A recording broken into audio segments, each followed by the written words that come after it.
Remember to subscribe to our YouTube channel at NDN TV Nigeria. Click on the subscribe button and be the first to get notifications.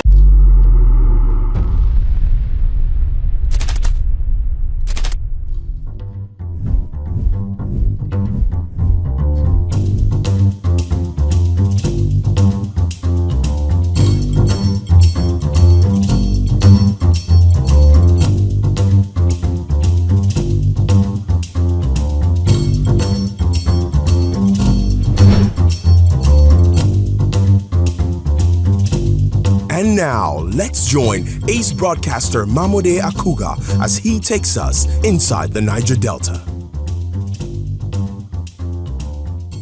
Hello out there and welcome to the program. It's Inside the Niger Delta, the authentic voice of Nigeria's oil-rich region. I'm your regular host, MAMODE AKUGHA. Delta State Governor Right Honorable Sheriff Oborevwori has emphasized the crucial role of the state's leadership as frontline partners in combating criminals and their nefarious activities across every corner of the state. He reassured the Nigerian military authority of the government's unwavering support in ongoing investigations to apprehend the perpetrators of the March 14th incident in Okwama.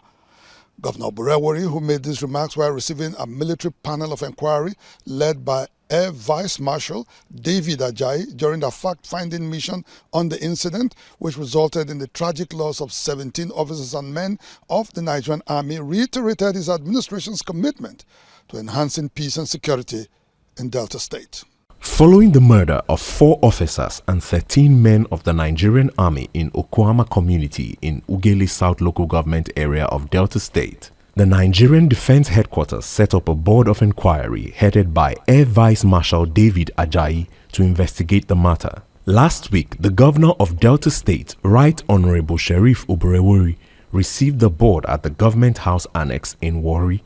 Highlighting the state government's effort to enhance peace and security, which is one of the pillars of his administration, Governor Oborevwori assured the Nigerian military authority of the government's unwavering support in its ongoing investigations to apprehend the perpetrators of the March 14 incident in Okwama, cautioning that innocent citizens should not be made to suffer any further. We assure you that the information that you need, you gather it, we'll get it for you.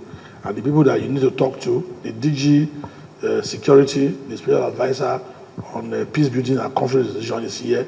They will also give you all the support that you need to put us together to see how that those who were involved were brought to book. Why the innocent citizens should be able to have peace too. We also come with our position paper to submit to you people before you will leave. That will also guide you the role that we have played. Speaking earlier, Air Vice Marshal Ajayi said that the board was in the state to gather information on the unfortunate incident while expressing their readiness to work closely with the state government. We are here on a fact-finding mission, not to apportion blame, not to say you are guilty or you should be punished or whatever, but to find out the fact about what has happened. It has happened, it shouldn't have happened, and we pray that it will never happen again, so that Delta State can move forward. It will be recalled that 2 weeks ago, His Royal Majesty retired Air Vice Marshal Lucky Ochuku Ararile, the Ovie of Umiagwa, Abraka Kingdom, kicked against the military's supposed investigations, calling on President Bola Tinubu to order the Nigerian military out of Okwama and allow police investigations of the unfortunate incident. I implore the President to reverse the military and the services to their traditional roles in society. The army, enough of the army doing police work. Most of these problems are the issues of non-definition of roles. In reaction to these and other concerns about the ongoing investigations, Chief of Civil Military Affairs, Major General Nosakare Ugbo, speaking at the 2024 First Quarter Civil Military Media Chat last week in Asaba, dismissed the allegations of the army taking on civil matters. For those that say it's a police thing, the The commander is just a military man. It's a robust structure rather than say these issues are civil. We are being deployed in aid of civil authority. So whatever we are even doing in those things are actually police duties. Renowned human rights lawyer and senior advocate of Nigeria, Femi Falana, who vehemently criticized the army for allegedly carrying out reprisal attacks on Okuama and other neighboring communities in the wake of the killings, and as well faulted the ongoing investigations by the Nigerian army, last week wrote to the Chief of Defense Staff, CDS, General Christopher Musa, asking to meet with the OVA of Ewu Kingdom, Clement Ogeneru Kewe Ikolo, who surrendered to the police after he was declared wanted. Falana stated that the families of the monarch are worried about his safety as they have not been able to reach him since he was reportedly handed over to the military by Delta State Police Command. The Okuama incident has unearthed the many salient security challenges in the oil-rich Niger Delta region, prompting discussions on strategies to improve security operations and cooperation between various state governments, local authorities, and security agencies for sustainable peace and prosperity in the region. Inside the Niger Delta. The host community of Omoko in Ogba, Egbema and Doni local government area of River State is urgently appealing to the federal government for intervention in their ongoing disputes with the Nigerian Ajib Oil Company. The Onelga oil and gas landlord families, while raising concerns over Ajib's persistent refusal to pay land rentals and other entitlements owed them, accused the oil major of disregarding court orders and violating provisions of the Petroleum Industry Act (PIA) in the constitution of the Host Community Development Trust. Our correspondent, Timka Nambo, reports that this call is coming amidst growing tensions and frustrations within the community regarding their rights and benefits from the oil company. The struggle for justice and equity by Onelga oil and gas landlord families of Omok in Ogba Egbema, Ndoni local government area of Rivers State continues as several efforts to get fair compensation, including land rentals and scholarship among other benefits from the Nigerian Ajib Oil Company operating on its land, continually lead to a dead end. This frosty relationship between the Italian oil major and its host community in Ogba land has continued to degenerate even after the intervention of the federal government of Nigeria through the Ministry of Petroleum Resources in March 2019. In a peace meeting, the ministry resolved and directed Ajib to review its corporate social responsibilities, including the increase of the land rental payable to the community from 5,000 naira per hectare to 30,000 naira. With the non-implementation of this resolution several years after, Onelga oil and gas landlord families are worried that a February 13th court ruling mandating Ajib to settle the debt owed the host families is about to join the pile of other court judgments and resolutions waiting for compliance by the oil company. Chairman of the association, Chikobi Alali, speaking to our crew in Omok last week, said that the consistent refusal of Ajib to honor its corporate social responsibilities will no longer be tolerated. The 30,000 naira they accepted to pay, the 30,000 naira is what they refused to pay. People waiting for this money, over 20 persons from this organization have died. And they're killing more people. Why are they so heartless? So we call on the presidency because we know that this is a new government and he is on the way of restructuring most things. Let this be part of what is going to restructure. Some of the family representatives who narrated their frustrating experiences with the oil company say that its activities in their communities for over 5 decades now have further worsened the economic woes. Our bush where we used to farm has been occupied by oil wells and the pipeline. Nowhere to farm now. You see, the whole place has been bastardized. And then the little token that's supposed to come to us is directly to the community. We do not have communal land in this area. We own land. Personally, my family goes about 2 oil wells. But if you go there, see the poverty level of the people living. No scholarship, No employment, no contract have been given. I'm only answering first landlord in Nigeria. Why should it be? The Onega oil and gas landlord families insist that, in line with the provisions of the Petroleum Industry Act enacted in 2021 as a framework regulating the petroleum industry, host community development trust for the community must be made up of the direct owners of land AKUGHA is operating on. We don't own any communal land. Omok have no more land. What we have here is family land. So we are asking that the owners of this family should be carried along. It will be recalled that the Italian oil major made public an agreement to sell its asset to Oando PLC in September last year.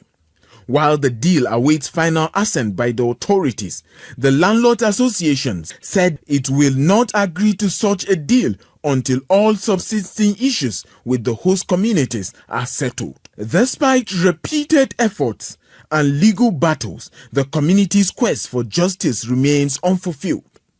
Court ruling in their favor has been met with resistance, with AKUGHA accused of deliberately disregarding legal orders. This reflects the broader challenges faced by host communities in the Niger Delta region, where people are dislocated from their means of livelihood and the environment is despoiled with little or no alternatives in terms of compensation.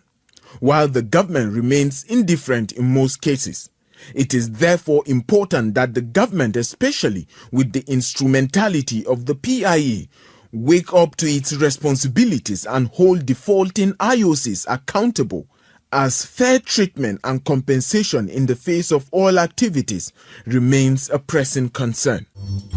Inside the Niger Delta. AKUGHA Group, oil and gas, dredging, power and air transportation. AKUGHA Group, petroleum product sufficiency, energy sustainability and infrastructure development.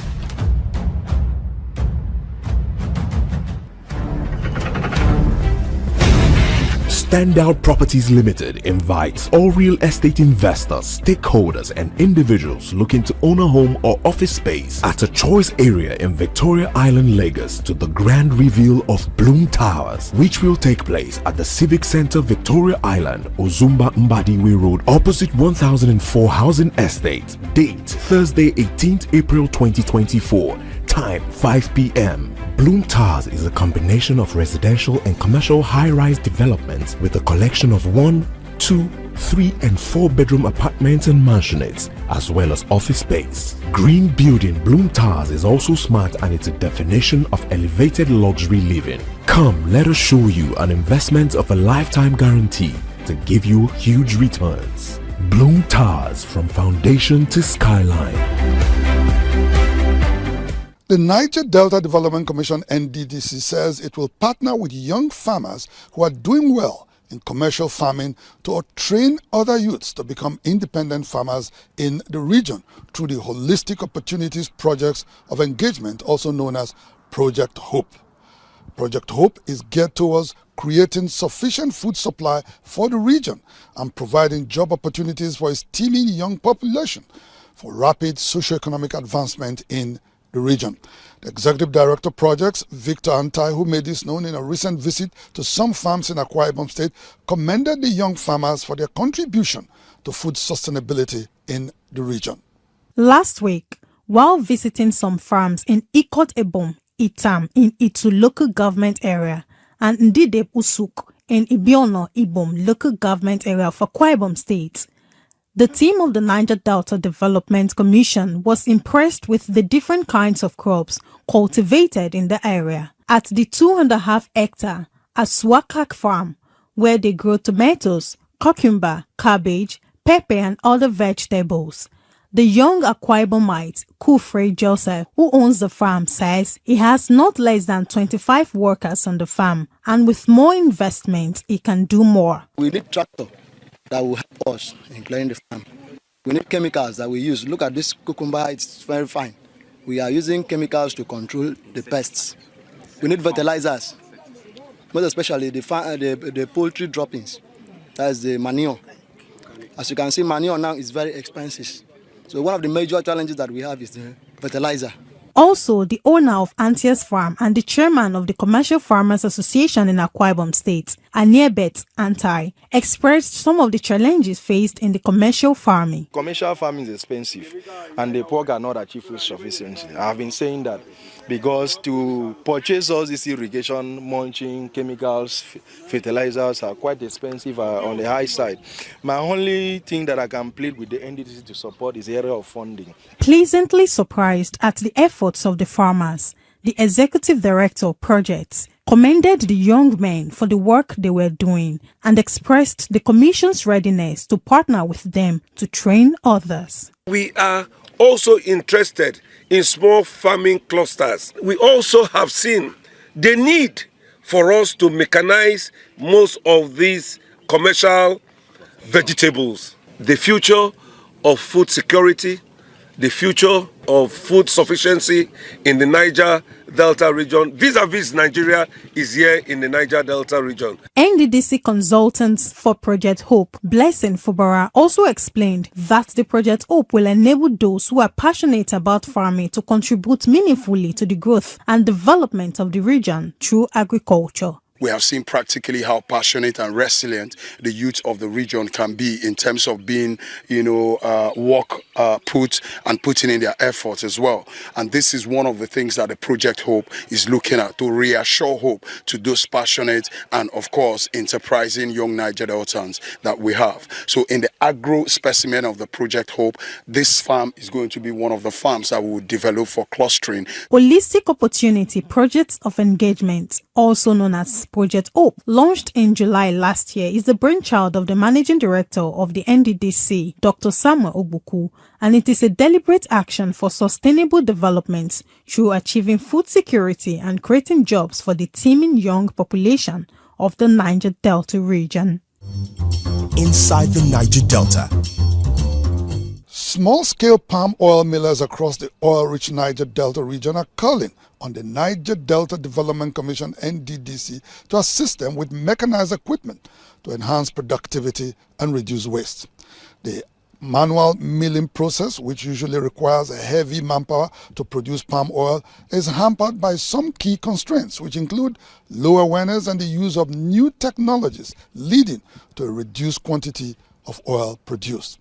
Last week, during a visit to some of the milling sites in Elele Alimini, the operators explained that the use of new technologies will make the process easier and enhance the quality of their produce. Nigeria is the 5th largest producer of palm oil in the world. This production capacity is largely concentrated in the Niger Delta region, with small-scale millers accounting for about 80% of the output. It is also reported that over 1 million individuals are involved in the value chain, from the cultivation of the plantation to marketing of the essential commodity. Although it is common to see small independent entrepreneurs in different clusters along the road milling the palm fruit, most of these individuals and groups are usually self-helped with little or no assistance from the government.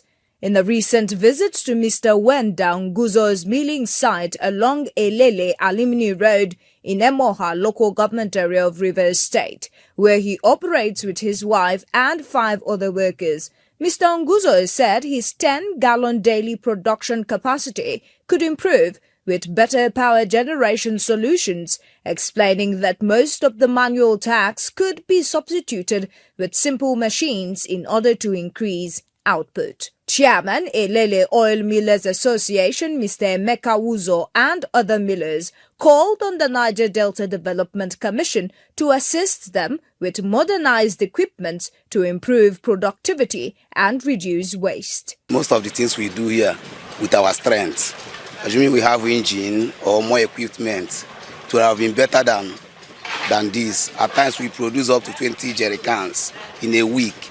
But if you have engine, we can produce up to 100. Suffer they too much.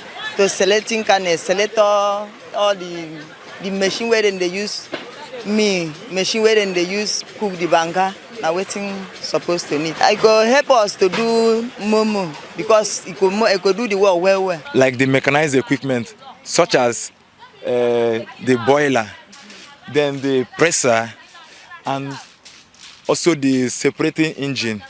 When we get all these stuffs, it will make the work to go very easy. Similarly, palm oil producers in Benin City, the capital of Edo State, narrating their challenges in the business to Inside the Niger Delta, said they will appreciate partnerships and support from the government and other agencies like the NDDC to scale up their contribution to the economy. We pay for environment, we pay for agric, we pay for Ministry of Health, we pay for commerce and industry. So government is aware that we are existing and that we are helping the government, but they have no help they are rendering to us. If a government can assist us in a reserve land where they have a reserve, then we partner with them, we plant. At least that can still be of a support to us. With its abundant human and natural resources, Nigeria can no doubt again assume its pride of place on the global stage as the largest producer of palm oil, just as it was before the discovery of crude, with the introduction of modernized and improved milling technology. This will go on to open a new economic vista for the country's crude oil-dependent economy and align with the global shift towards sustainable energy alternatives and climate justice. Meanwhile, the Executive Director of Projects of the NDDC, Mr. Victor Antai, who recently visited some palm milling sites in Rivers State, hinted at the possibility of supporting and partnering with the players to increase their production capacity and empower more people to invest in the business. Inside the Niger Delta. Transformation. Niger Delta. Hello, my Niger Delta. Me, I love my Niger Delta. Come see my Niger Delta. And now we bring you some updates from Bayelsa State, where we'll take a look at the local government elections organized last Saturday, the 6th of April, 2024. Bayelsa State Governor Senator Doye Diri last weekend commended the State Independent Electoral Commission for overseeing a peaceful local government election. Speaking after casting his vote alongside his wife, Dr. Gloria Diri, at Kalamowe Wari, Unit 4, Ward 6 in Sampo Community, Kolokuma Opokuma local government area, Governor Diri expressed confidence in the People's Democratic Party's potential victory. The voting process was seamless, and I think that if this is the way it is in every other unit and ward, then we expect a peaceful local government elections that will usher in the new leadership of the local governments. The PDP went around campaigning in all local government areas and in all wards. And so we have candidates in all of our wards, 105 wards, and we have candidates in all the local government areas, 8 local government areas. And so, by the grace of God, PDP will still take an upper hand in this election. Last Saturday's exercise was generally peaceful and hitch-free. However, residents reported some challenges, such as late arrival of materials and low voter turnout in some areas. Speaking to journalists after voting, some Bayelsans scored the process high. It has been a successful and peaceful election. No fight, no conflict. If you go around the town, you see everybody peaceful. All parties are celebrating together because that is the culture in Okoloba. Everybody's excited. So the processes are fair, and you can also see that everywhere is calm. So we are not anticipating any violence. Our bet, Kolokuma Pokuma is noted for violent, free, and peace. So we are comporting ourselves and we're enjoying the processes. Plans for the April 6th local government election in Bayelsa State that commenced in 2022 had to be postponed due to scheduling conflicts with the National Assembly and governorship elections in the state. It is worthy of mention that the All Progressives Congress (APC) boycotted the election, while 17 political parties, including the Labour Party (LP), participated in last week's local government election in the state. Inside the Niger Delta. Development, transformation, Niger Delta, my people hear me again. Hello, my Niger Delta. When you create such an account, which means the NDDC is not free financially. They are the people on ground. They are in the Niger Delta. They know the problem the people are facing. This is unfair. They should remove, so that in fact that bottleneck should be removed. If they want to sincerely develop the Niger Delta area, they should remove such bottleneck problem. They should remove it out of the way. They should give the NDDC a free hand to act. The whole of the Niger Delta area, you hardly see schools, good schools. Even if you have universities, they are not well equipped. They are not well equipped. Books are not provided for students, and students too are paying high prices for their school fees. Is astronomically high. So you are bringing the situation to the people: hunger, starvation. That's why you say the people there, they are volatile. They are militants. Why will they not be militants? When you don't give them school to go, you don't train them, you don't do anything for them. They will definitely react. They are not animals. There's a limit to which we can endure suffering. When it goes beyond that level, it brings frustration. And that's why you see so many people, you see them, they are walking and they are talking as if they are mad. It's the hunger, it's the deprivation. So the Nigerian government should wake up to their task. They should be sincere in dealing with the people of the Niger Delta. Enough is enough. What they need to do is to play a supervisory role. They should play a supervisory role. If NDDC is living up to their task, if they do that, it's enough. They shouldn't, by way of killing them at the embryonic stage, by making them fundless, by not funding them adequately. Inside the Niger Delta. Well, that's the size of our package on the program for today. Inside the Niger Delta, the authentic voice of Nigeria's oil-rich region, will be back same time, same station next week. Until then, you can follow us on our social media handles showing right now on your screens. And please remember to subscribe to our YouTube channel at NDNTV Nigeria for these stories and many more. Until next week, I am MAMODE AKUGHA thanking you for staying tuned. Bye for now.